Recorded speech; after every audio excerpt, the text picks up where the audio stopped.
Just think of the mildew. Oh. You want to do me like that? You selfish. You gonna rob me with my bill? My bills is gonna build you like that?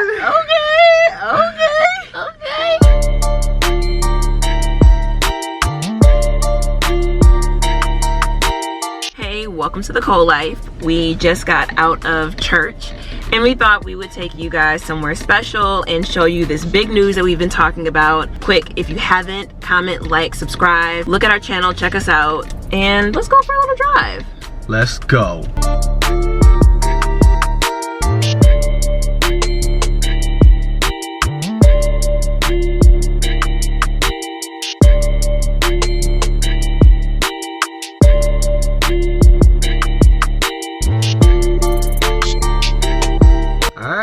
We are here.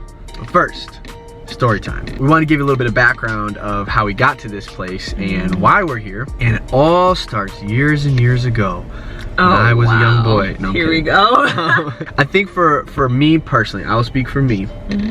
I've known my purpose from God for a long time, from a high level of what God's put me on this earth to do, who He's wanted me to impact, how He's wanted me to do it. I've known those things for a while.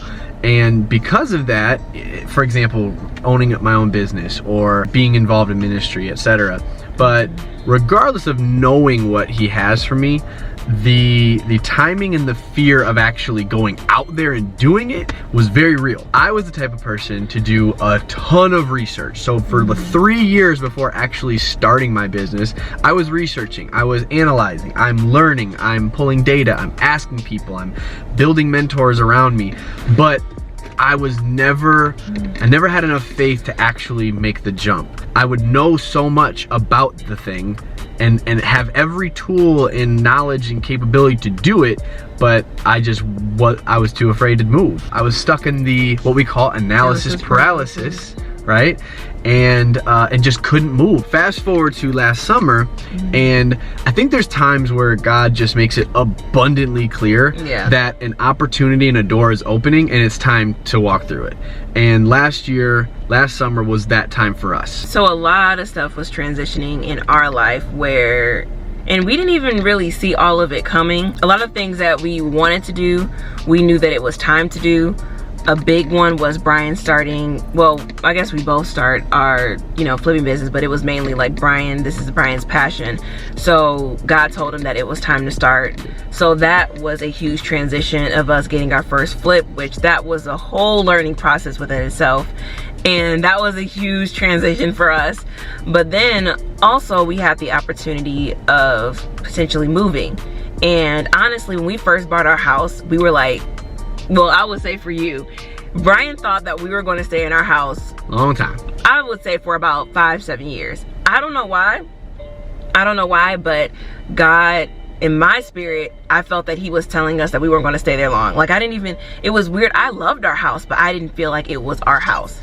I felt like it wasn't something that we were going to stay in for the long run. And I just looked at it as, hey, it was not crazy expensive, and it was nice. It fulfilled our needs, and we could stay here for a while and save money.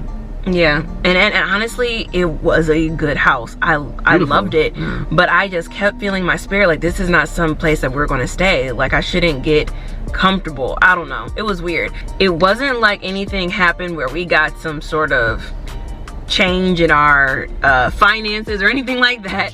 It was just, we knew it was time. And sometimes when that happens, I feel that we can hear God and God said that it's time, but us actually taking the jump to do it requires faith that is a little different. And not only that, but when we actually make that transition and we do it, we think it's going to go a certain way and it's not going that way at all. So last year was a year of transition and learning how to stretch our capacity to a level that we were uncomfortable with. And we knew why God was doing it, but we were still uncomfortable with it.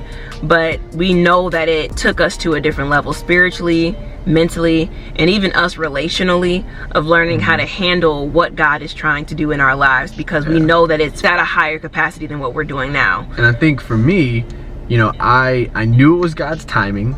I knew it was God's will, and I knew God was supporting us 100%. Yet and still it was hard to take that leap and to still do it, because for me there was the fear of failure, the fear of expectation that everyone's had of me all these years of, you're gonna be successful, you're gonna be great, what if I'm not? What does failure mean to me and my identity if I do fail? And what people's perceptions of me are. So I had to deal with all of those things. But it was really Lexi's faith is just on another level than mine, and she pulled my faith up, because the whole time she pulled and pushed my faith. Her expectation of, like, Brian, the whole point of this, of God doing this and God's timing and God being behind this, is so that he can get the glory, and he can be the reason why you're successful. So yes, you should be afraid if he's not supporting you, but he's behind you. That's the whole point. This will be a supernatural thing. So her faith started encouraging me to grow in that area, and know that when I do leap, God will catch me and he will see these things through for his own glory, and that everything that we're doing is for a greater purpose than just ourselves. And so that, her encouraging me and pushing me, really helped me. Let's do it. So we want to show you with this transition right now, we were looking at houses and we found one, and so we figured we would show you guys. So let's go do it. All right, so this is the big news. We are officially moving, and we're building a house. We could not find the house that we wanted. For long term, for kids, for future, all that. So we just decided, let's build one. This is our property. We're gonna show you a little bit of the land that we bought.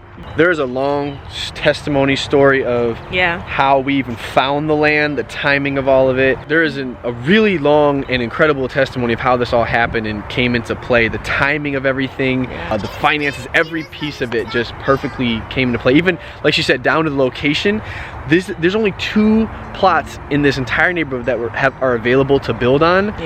And this neighborhood's been built for 30 years. And it's not like Texas, where there is a ton of land all over. That's all over. No, Michigan, not many people are trying to build. So at least from what we see. So you can see we've got about almost an acre of land over here, fully wooded. They cut down the trees a couple weeks ago, so we're just starting the process. So we are going to start breaking ground sometime soon. Oh wow, let me start that over. So we are breaking ground sometime soon. It's gonna be a fun journey. It's gonna be about a year. See, we're living in Mama's basement right now. Because we are making sacrifices for the greater good. That was a whole transition within itself. Even though my mom is great. Love you, Mom. Hey, Mom. Our mom is great. She's been absolutely just amazing and sacrificial for us staying. And it's helping us, get ready for this new transition. We're excited. We want you guys to just help us in this journey, because we have a lot. This is new, and so far it's already been a lot. So this is going to be a whole project. So if you know interior designers that we could have some help with. I know, we try to be like Chip and Joanna, we just want them to do our house, but I don't think they're available. Join us on this fun journey as we build this whole thing up. We're gonna be moving in 1 year from now. If you guys have faith like I do, let's believe that we'll be moved in by December. If you guys have faith like I do, let's have faith. We can do this thing. We can do this thing. Have you ever seen someone so happy? What'd you say this tree's name was? What did I name it? That one was Susan. This one. Egbert? No, I'm kidding. That is weird. Oh, it's like sap. That's cool. You're lying. Barry. All right, Barry. Guess what's coming?